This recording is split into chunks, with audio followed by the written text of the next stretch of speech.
Ano po ba talaga ang estado ng ating bansa sa mga taga-dito po sa US?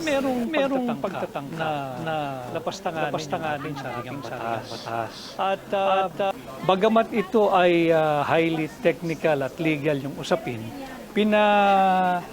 pinapaliwanag natin yung isyong ito sa pinakasimpleng pamamaraan para malubos na maunawaan ng higit na maraming Pilipino kung bakit dapat tutulan yung pagtatangka na lapastanganin yung ating saligang batas. Specifically, yung mga political provisions kagaya ng term limit or more so, yung pagpapalit ng uri ng gobyerno from presidential to parliamentary.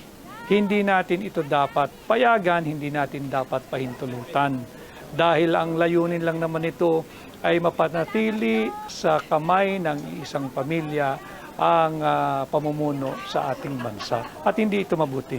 What is the call po ng mga Pilipinos sa ating current administration? Ang hakbang ng maisog USA ay katulad din ng isinisigaw at hinihiling ng hakbang ng maisog Philippines at lahat ng hakbang ng maisog international. We are calling for a leadership that has transparency, accountability, that's pushing for peace, security, and stability. Yan din ang sinisigaw ng hakbang ng maisog USA. No to war and yes to peace. We have to explore all diplomatic means para maresolba yung ating hindi pagkakaunawaan sa ating higante at superpower na kapitbahay na China. Ayaw natin ng gera dahil walang nananalo sa gera.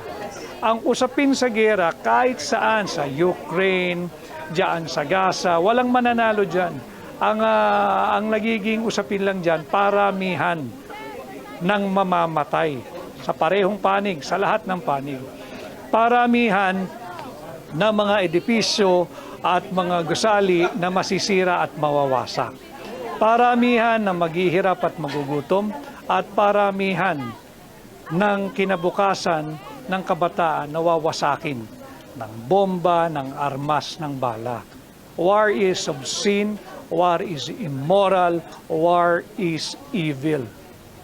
So, bali patunayan po ang friends to all and yes to all. Lahat ng bansa ganun, hindi lang ang Pilipinas. At yun dapat ang bigyang buhay ng pamahalaan, yung pahayag na yan na polisiya supposedly sapagkat yan ay unang nasambit officially nung SONA noong 2022. At ang SONA noong 2022 ipinahayag mismo ng Pangulong Marcos sa kanyang kauna-unahang SONA na tayo ay magiging mabuting kapitbahay. At tayo ay magiging kaibigan at palakaibigan sa lahat at ayaw natin ng digmaan at ayaw rin ng charter change. Yan charter change na yan, ito lang yan, noong January of 2024 or the latter part, I think December of 2023. Wala sa agenda yan nung nangangampanya pa lamang si BBM noong 2021-2022. Kaya yan ang linalabanan na hakbang na maisog. I don't know kung ano na kayo sa ating mga katutubong Muslim, nag-reach out na ba tayo dahil whether we like it or not, kasama po sila laling-laling ito. Walang naiiwan. Walang naiiwan. Kasali rin yung ating mga brother Muslims, yung mga indigenous people. Kasali yung, ang hakbang ng maisog is inclusive.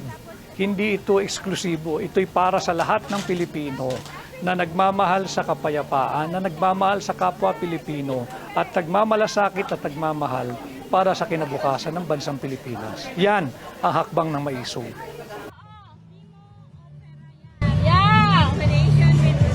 Nagkasaan sa Pilipinas? Ulinaw, Pangasinan. Pangasinan! Oh! From Iloilo. Iloilo! Yup! Hala, hala, hala. Ang ganda! Hala, ano yan? Taga, Good job, Justin! Can you see yourself? Okay!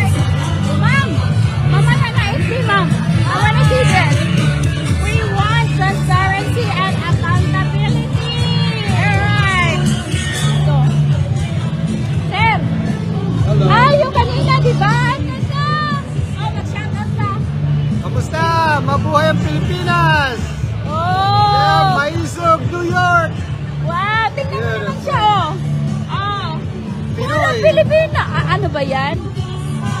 Wow! Sa'yo na yan. Souvenir mo yan. Pero yung iba, babawiin ko mamaya.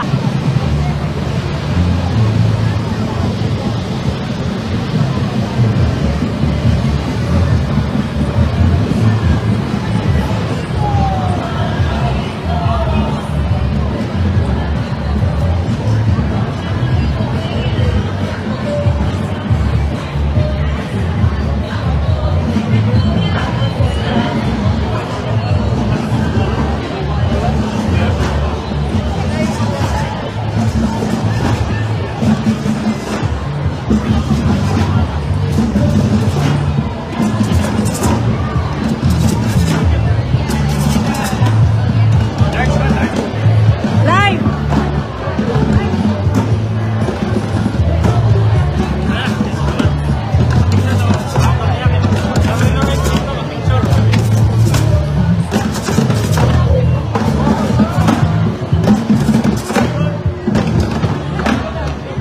Hi, Juan. Sis, nakay cellphone.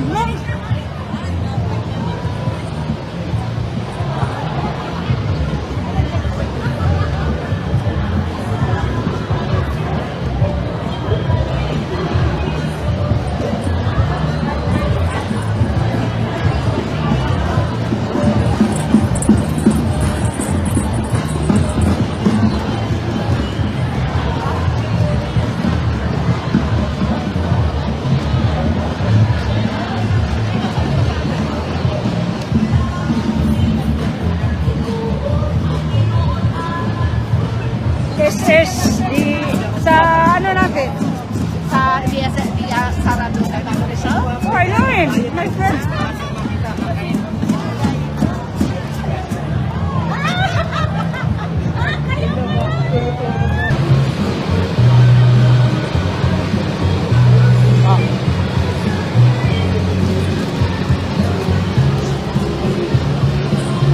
Ibalik mo.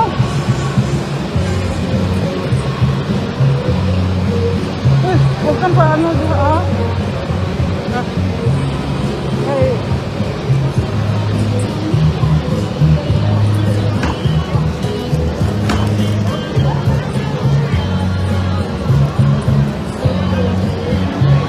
Miss, pag 50, stop mo na.